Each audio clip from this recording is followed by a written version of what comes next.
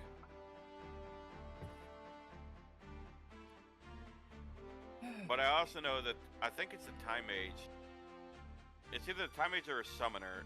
They have MP Shield, which basically your MP will be your first layer of shield, and then once that gets depleted, then you'll take damage to your health.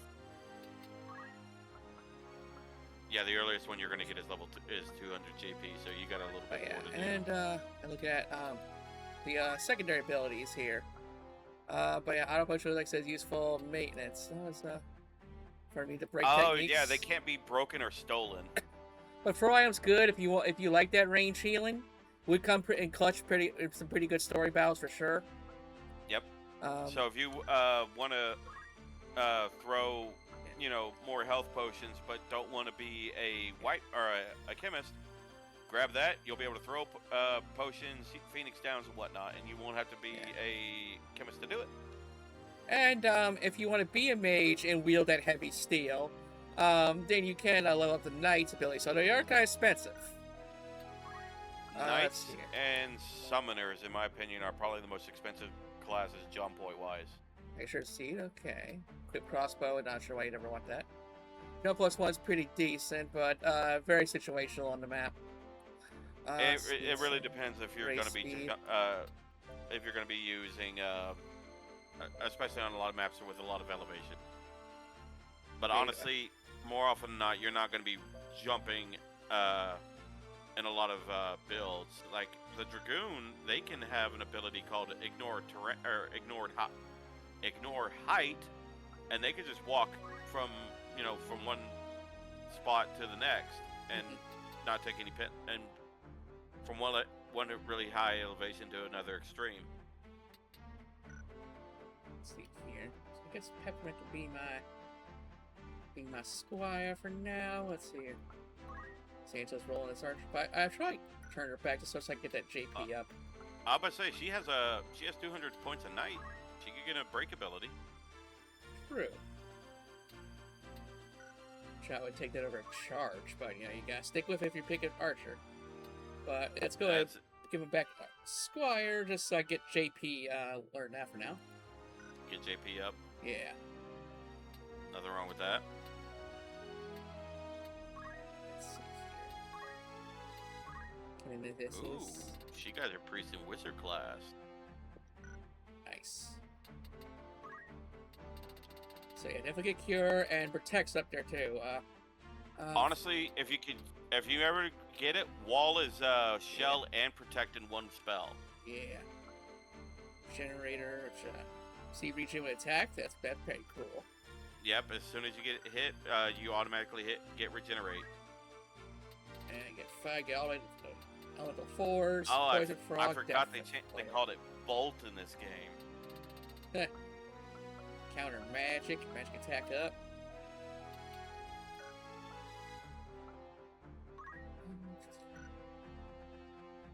Let's see, do I even have Frostone? Okay, so I guess I'll keep that for now.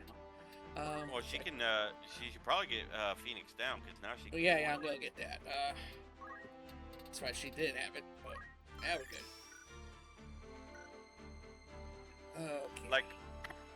Okay. The Squire and the Chemist, they're the basic classes. Chemist for magical classes, Squire for physical attack classes. But don't sleep on them. Yeah. So I said, have everyone roll square just so we get the gain JP up secondary ability. It's quite pivotal. It's quite strong. Also, folks, if you definitely on your second playthrough, you notice the plot. What I always do, especially in season episode 2 of Gafgaron. But when you know you're about to depart the party, take all their shit. Yes. Yeah. Because there's a fight where if you have Gafgaron and he, then a certain thing happens, he leaves the party no matter what. So it's a scripted event. It's going to happen. Take all of his gear off and remove all of his ability. Yeah. because he hits like a truck. Squeaky Woods. I swear, some of these fucking names. God damn this English. Now it's stating Moogles once lived here. Sounds like Moogles are in the original version. Dorter No. Trade City. Game and Trade City. Big merchants. So Dorter is a good trade city to get a lot of gear from some of the more exotic classes. Let's see. But Garland is also a good place to, for get gear for casting ability or for casting. I tend to try to level up for the end because it's I'm about to say, head over look. to Garland real quick and see if there's anything you could grab over there. See what new stock that they brought in. Okay. Good feather hat now. They got feather hat and leather clothes. Nice. So anything best fit? Nice. I got 24.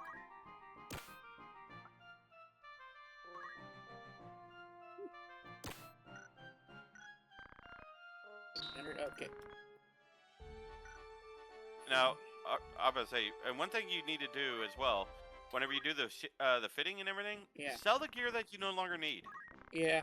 Well, right now I don't know if I'm gonna be switching back and forth. So, but I always say like keep one of each type of item, because you never know you're gonna switch back.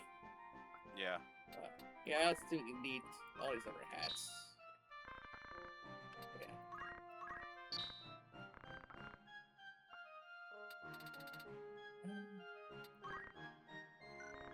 $5. Like the highly, but like you're not gonna use it a high for chapter 1. It's just.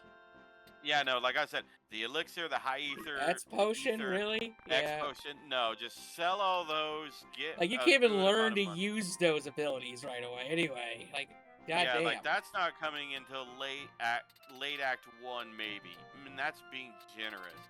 Yeah. So that's an easy $1,000. Yeah. Okay. Say what?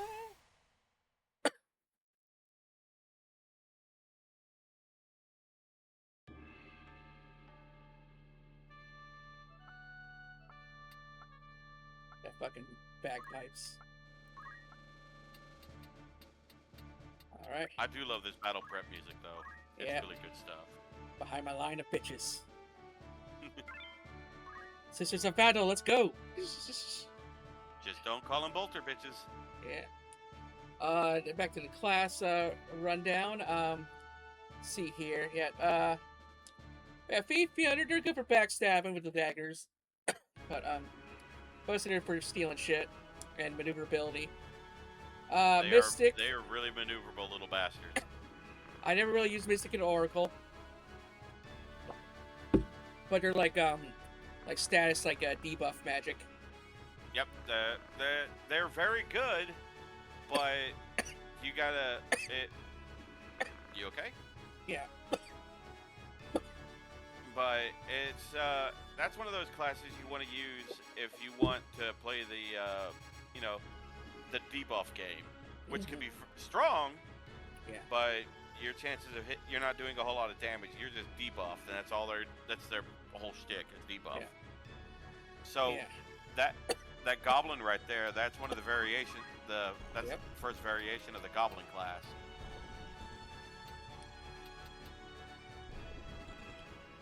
Okay, well, level 3. They're level 3. So you're about the right level to be doing this. We're not level 1 or level 2s. Yeah, you're a group of level 2, so you should be fine in this fight. Yeah. That's it. I do say it'd be time to grind. Now, let's see here. Jolene's next. So, I will say, chat, for those who know the enemies of Final Fantasy, you're gonna see it. There's two iconic ones right there. They're the bomb. Yeah. They're a very iconic class. Almost anybody who's played a Final Fantasy knows them. Yep. And they did bring over their signature self-destruct ability. Yeah.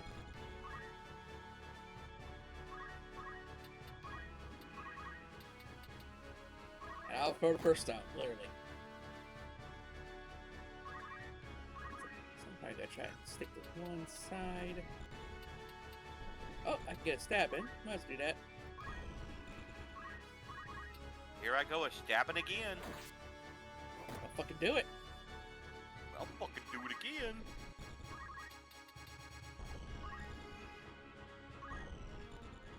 Hey, you can't get a stab in, but you can, you know, I guess cover for you. Heal. Okay, guess we're doing a heal then.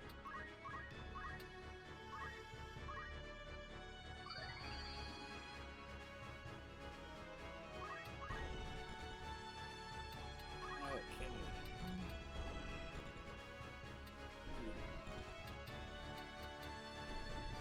Get him in the water.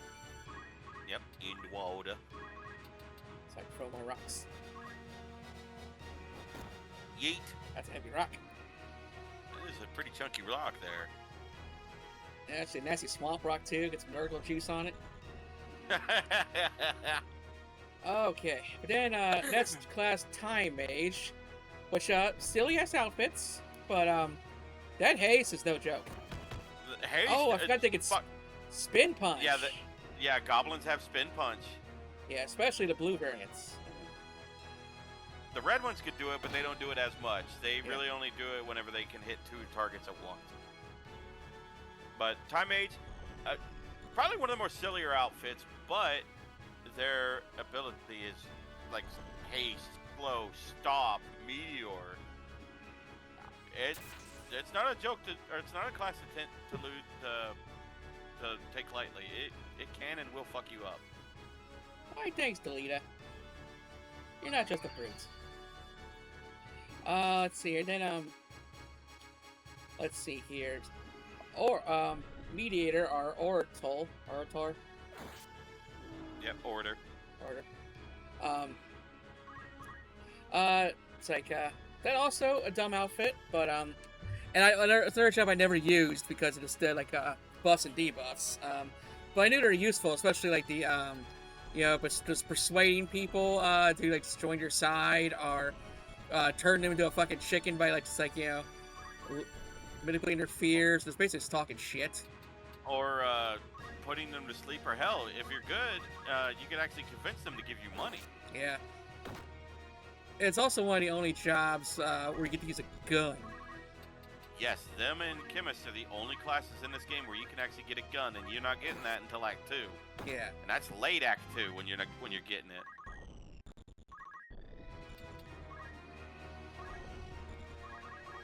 So I'm surrounded by my bitches. Yeah, baby. Okay. So I say, yeah, don't want to dive in. You want to like always pull back at the one closest to the whole party.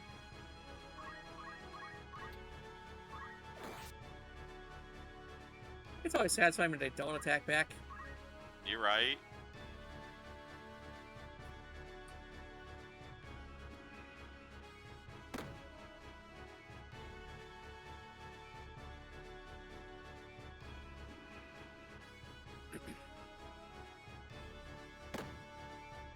Boom.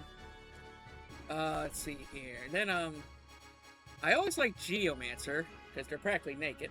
But also for some reason their ability is because like really good range, and it's like it's always they're like neat to look at, even though they don't damage much, but it's always like very good range. It's an elemental vibes to it. Here's the thing about Geomancers. Like you said, yeah, their damage isn't great, but they also, anywhere they stand, granted, if you learn all their abilities, anywhere they stand, they're dangerous, because then they can use magic, depending on what terrain they're standing on, and everything is different. Like, with a Geomancer, even this field, you have the swamp, where the bomb is hovering over, you have the wood from the bridge, the grass from those hills, there's a placement of stone here and there. So there's 4 different abilities the Geomancer is going to be able to do, and every ability of theirs has a status effect tied to it. Now, it's not guaranteed that you'll get the status effect to pop off, but it's a decent chance. So, like, for Desert, or, like, they could get blinded because of Sandstorm. With grass, that's, I forget what the ability is called, but basically they can get hit with stop because they're getting entangled by the vines from the grass. Rocks, they could get turned to stone because, you know, it's basically stone is coming up from the ground where the Geomancer's standing on and just, you know, surrounding the beast, and they're encased in stone. They're a lot of fun, but luckily their abilities are not cheap. It's 150 points for each ability to learn. So it doesn't take a whole lot to learn all the Geomancer spells, but their other abilities, that's where it starts to get pricey. Oh yeah, because I know you got something worth going after. And then you got the Dragoon, which I always found them to be a lot of fun. They look badass. They can be fun. The ranged pokies, and you got the jumps, which not as bad as the charging for the archers. It does look kind of silly too, but it's hit or miss with them. But yeah, I will say with Dragoons, they're fast. They get heavy armor. They get a shield. Like they're tanks. Don't be fooled by the name. They're tanks in name. Oh yeah. But they where a lot of people have like, well, here, whenever you get to your next class, or whenever one of your girls are gonna get their turn to attack, we can. I would say go to attack or act real quick and act like you're about to take a swing. Okay. So they have only one square. Yeah. Goons could go 2 squares. Yeah. Because of their lance, how long the range is on that. So they're fun. They're strong, and one of the abilities they have is Mimic Dragoon or Mimic Dragon. I think I can't remember what it's called. But they get re-raised, which is whenever they die or get knocked out unconscious in this game, they immediately get back up.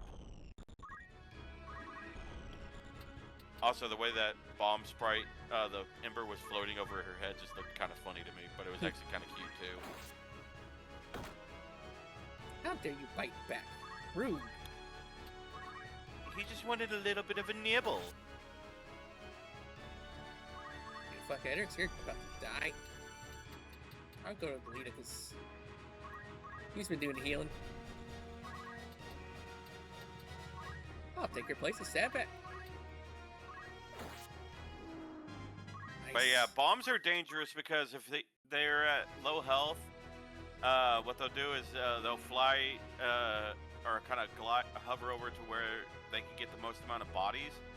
Then you self-destruct, and then you're covered in oil. And if there's a way for the enemy to do fire damage because you're covered in oil, you're getting hit with bonus damage, and that's no fun. That shit hurts.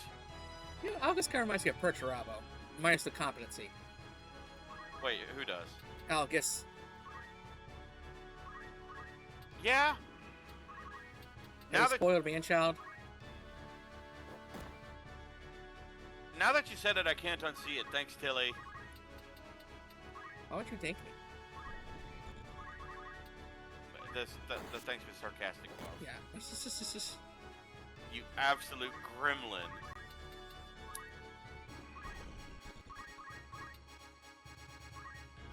It's one of those things. Why would you do this to me? I thought we were friends.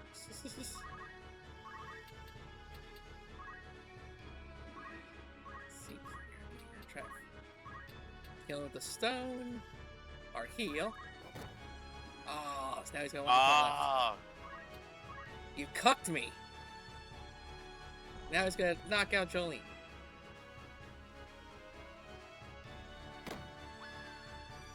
I don't know why, but the women die and sound like birds. Yeah, the female screams have made me laugh a little bit. Caw-caw! What? Hope you're not using my supplies for those, Delita. Yeah, that was pulled supplies. See, that technically we wouldn't have to worry because he was one hit away from victory anyway, so we didn't have to worry about their life expiring. But yeah, if you let your character go poof before the battle's over, then yeah, they're gone for good. Actually, no. If they turn into a crystal or treasure chest, then yeah, they're gone for good. But if they still have a counter above them, yeah, then they get brought back.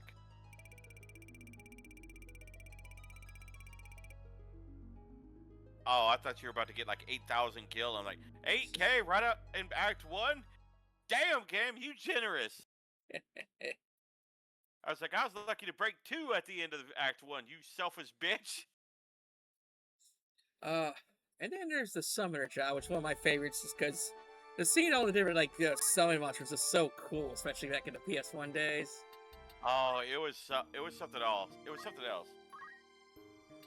Like it's like yeah, it was just a sprite, and they didn't move, but you know the effects that came along with it. Oh, good shit. Yeah, like absolute cinema. Yeah, like back in the day, we had to earn our cutscenes. Yeah. Now you can't turn a gacha game without getting like a flood of a 45-minute intro, before you even get to do anything.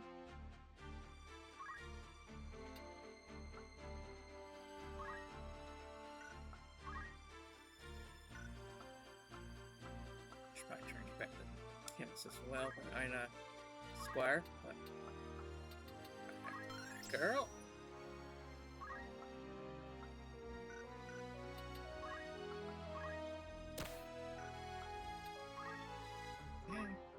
Some.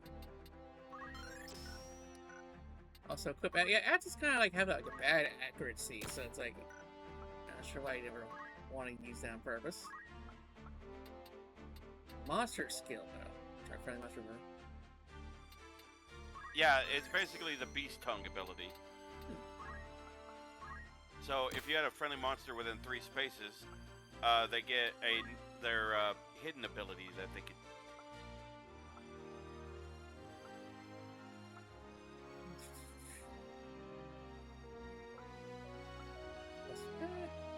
And I don't see.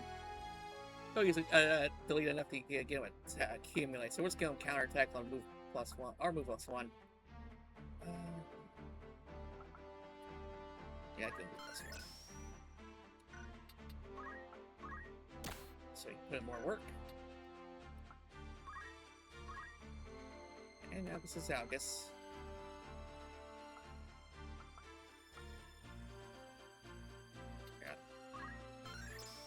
Get a rock.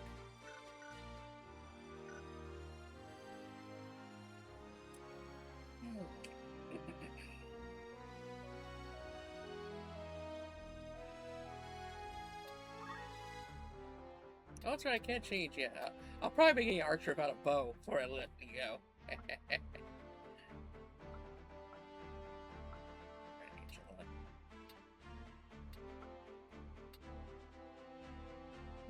I do love how on the female black mage, how you can see their long hair poking out from behind the hat. Yeah. Okay. Angel, let's have you go next. Oh, she unlocked monk. Oh yeah.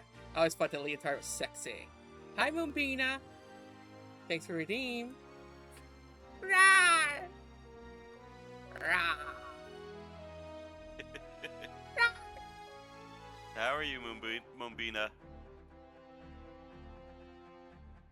Okay. Next on our list of jobs, the samurai. One of my favorites.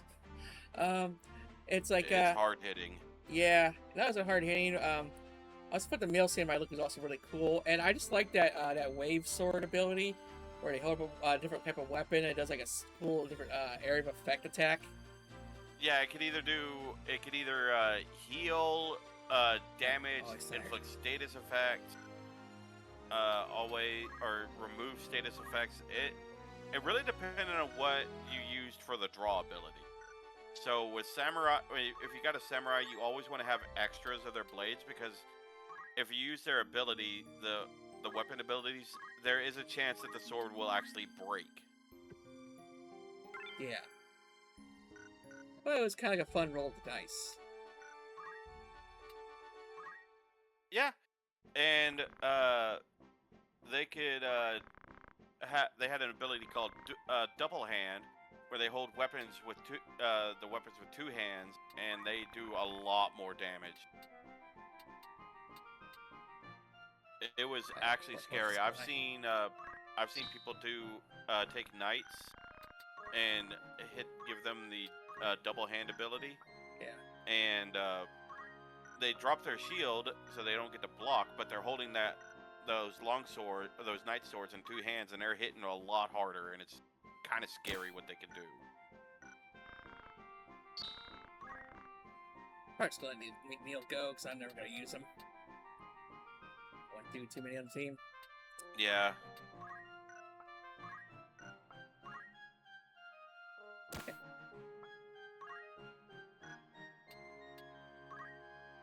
Oh, sure.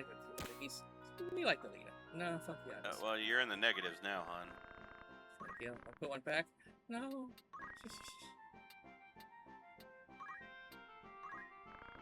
Oh, alright. Fast fit, Jolene. Awesome. All right, you're still in the black.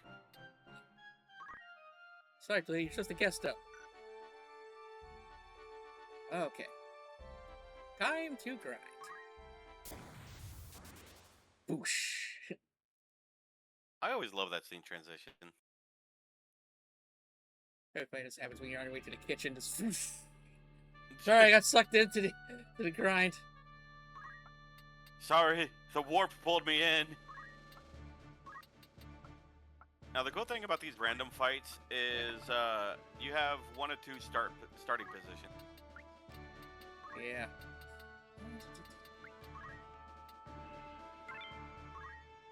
Like, boys on this side, girls on that side.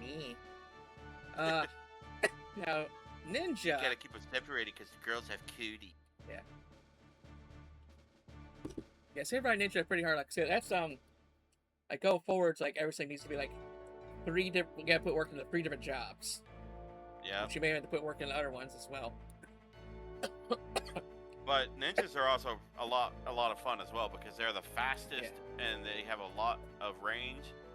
And yeah, they can only wear the lighter armor unless you have the equipped heavy armor on from the knight class. 2 chocobos. Woo. Oh boy. Yeah.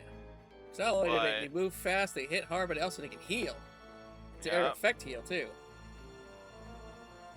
But So they seem to only be rolling with 5 members. So. Oh shit! There's a cat there too. Yeah. So this ain't too terrible. I mean, luckily the game knows to like mechanic wise. Yeah. You could win every fight. These randomized ones, anyway. The story modes, you can be so really ill prepared and not ever win. Yeah, that's why I'm trying to at least like stay 5 levels above the story. So if that small fight you're level 3, so I want to get to level 8 before I proceed onward. Well, Dorter is actually okay. So here's a fun fact. Whenever I first played this game, Dorter gave me so much hell because I didn't understand the leveling mechanics in this game. Right. And a lot of my party members had already died, so I had to go do squires and everything. But I didn't know to grind. Yeah. And I was fighting level 5 characters. The enemies are like level 4, level 5, and all my party minus Ramzo were level 1. Mm-hmm. I didn't realize that. I didn't learn that until I got older. Yeah, like our first RPG I ever played was technically Suikoden 1. And I just keep proceeding forward the story, and suddenly I would just get mowed down. Yeah, by certain points. Yep. Yeah, so until then I've only played like regular action games, so there was no leveling up. Now sometimes height difference I might not be able to take a swing. I think I might be okay here, but oftentimes you wouldn't be able to reach. Yeah, I think it's a 3 level difference. Unless you're a Dragoon. Yeah. Because how the range on their pole arms. 1 hit point, come on.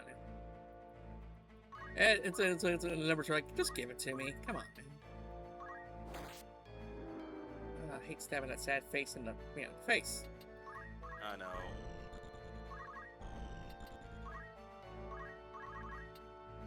Kitty cat bitch. There you go.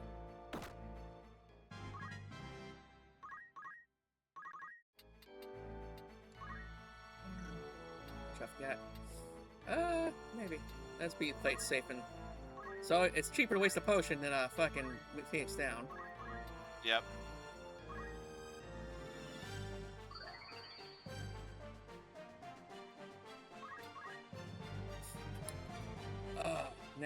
But yeah, ninjas, they're great for just like learning like the move plus like freeze and the dual wielding. Because if you counterattack, you'll swing twice, full strength. But it's just, Yep. I often have everyone like get a little bit of ninja in them.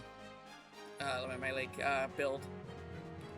Now the arithmetician or calculator. The most broken class in the whole game. And it's always just amusing to watch them go to work. Like, here's a funny thing. Yeah, like, the best way to do it is you want to level up all the magic classes and learn all their ability. Yeah. So that way you could actually use, because calculators or arithmetics can use abilities from every magic sphere. Yeah. So I always had that one dedicated magic user, and just had him go to fucking work. Here's a big beefy knight. Just wait for you to come at me.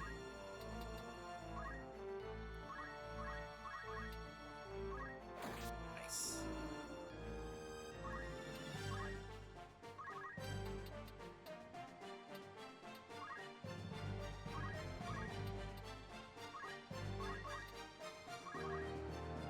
Yeah, see, I didn't bother to look at the faith and bravery, so now I need to figure out, okay, can you be a better mage? Like, so I guess Peppermint I'll make more into a magic class instead of a melee. Yeah, because her faith is a lot higher.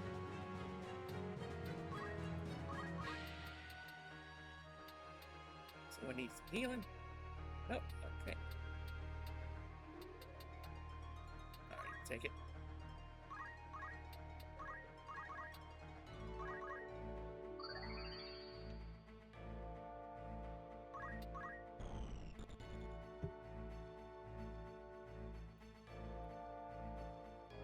Let's see here. Then there was the dancer, which was always amusing to see him like just twirl in place. Yep. They looked awesome, and the debuffs was just like seeing it just bounce around the map.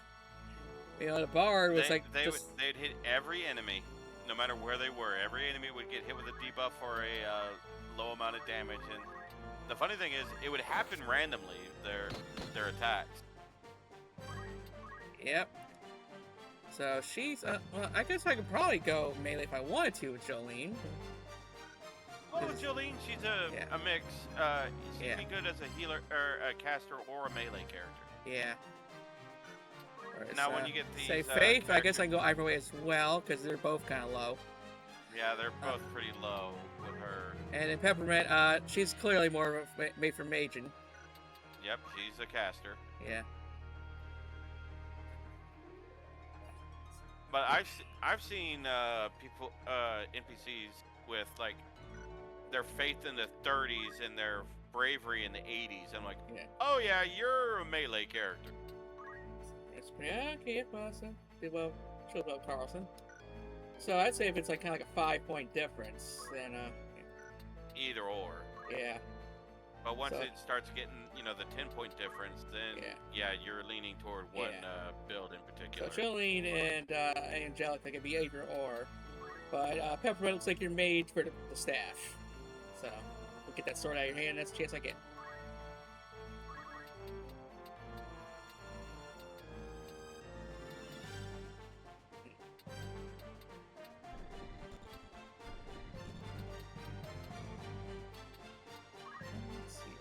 One from there.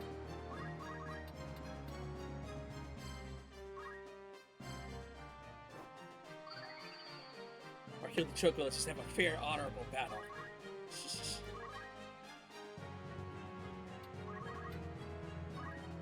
And there goes your healer. But yeah, here's a fun thing about the Chocobos. You will get, if you don't have a mediator by Act 2, you get a free Chocobo. Yep. Poco. You get one.